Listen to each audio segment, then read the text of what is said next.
All right, so here I am back in IntelliJ, and let me show you guys something real quick. If we run the application, right, we run this really quick. You could use the play button here, you can use the play button up there, but I'm going to run it from here.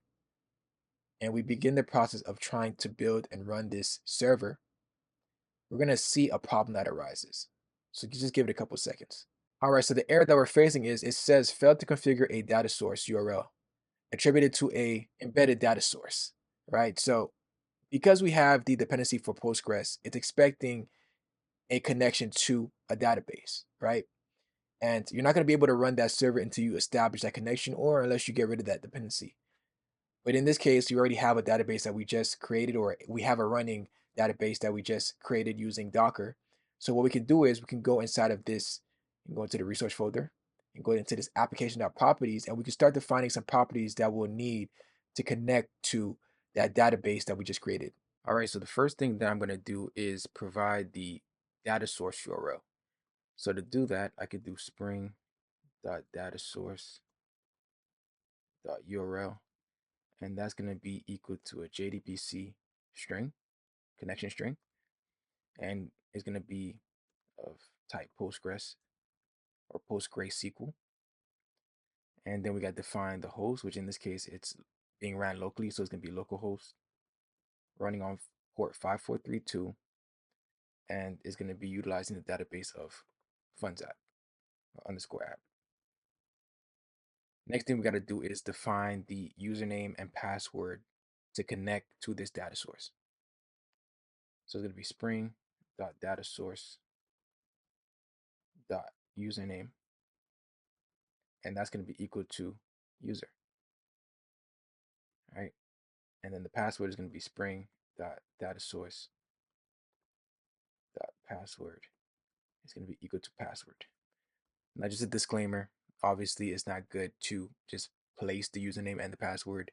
What you utilize is a .env, and you would inject those values into the application.properties. And I'll show that in the future. But for now, just to establish this connection initially, I'm just placing it in plain text, but that's only because I'm using a local DB.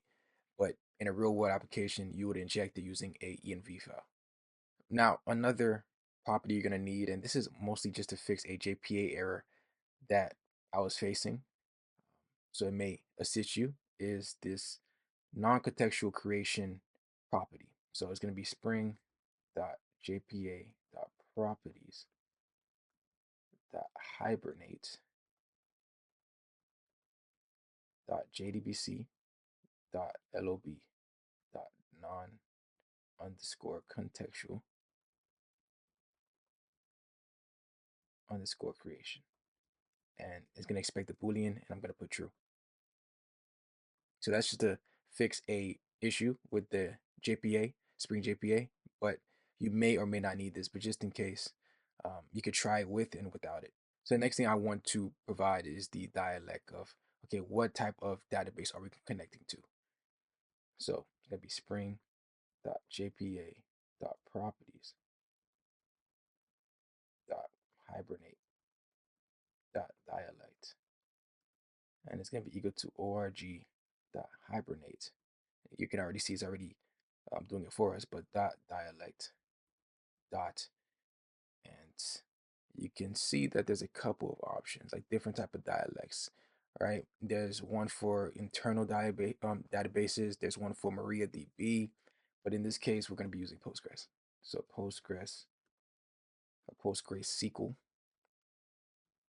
dialect. Now the last thing I'm going to actually define is the DDL. What are the options for the DDL? There's create, drop, update, validate, and none, right? So create meaning on application startup, drop all the tables managed by Hibernate and then create them from scratch.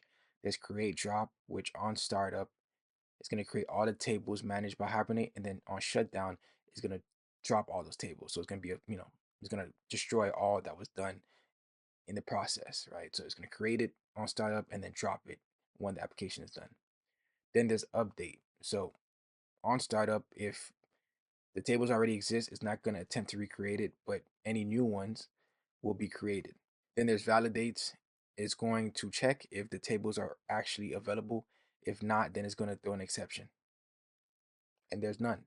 It's not going to do anything, right? Maybe you already created the tables, right? And you don't need anything to be done. You don't want any creation to be done, or you don't want any validation to be done. Well, then do nothing. We can just go based on your word. So those are the 5 options that we can select from. I'm going to go with create. So it's going to be spring.gpa.hibernate.ddl-auto, and I'm going to do create. So on startup, it's going to drop all the tables and create the tables from scratch. Now in a production environment, you probably don't want to use create or create drop, because you do not want issues where you're starting it up and then your application closes, whether it crashes or not, and then it attempts to start again and now it drops all your tables. That will be an issue. So you may use something like validate, or you may use something like none, which you don't want anything to be done. It's really a personal preference, but you just have to be sure of the type that you want to use. And honestly, this is just a little bit of the power of Hibernate, because we're talking about the auto creation of tables, which you're going to be seeing soon when we create our entities. Because what it's going to allow us to do with Hibernate is to define these classes of entities, and it's going to create the tables for us. So that's pretty powerful. We don't have to do that manually. It can automatically be done by Springboot. So we'll see that soon. But this is how you set it up. Let's go ahead and start it up to see if it is connecting properly. So let me go ahead and press this play button right here. And hopefully, we got to cross our fingers that it doesn't completely crash like it did before. All right, as you can see, the availability state is saying it's ready to accept traffic, and it started as expected. Although right now there aren't any tables to create because there are no entities in our models folder, we are able to still start the application. It's just that it's not going to create anything. But when there are entities available, then Spring JPA will go ahead and create those tables for us. Or if there are tables already available, it's going to drop them and then create them again.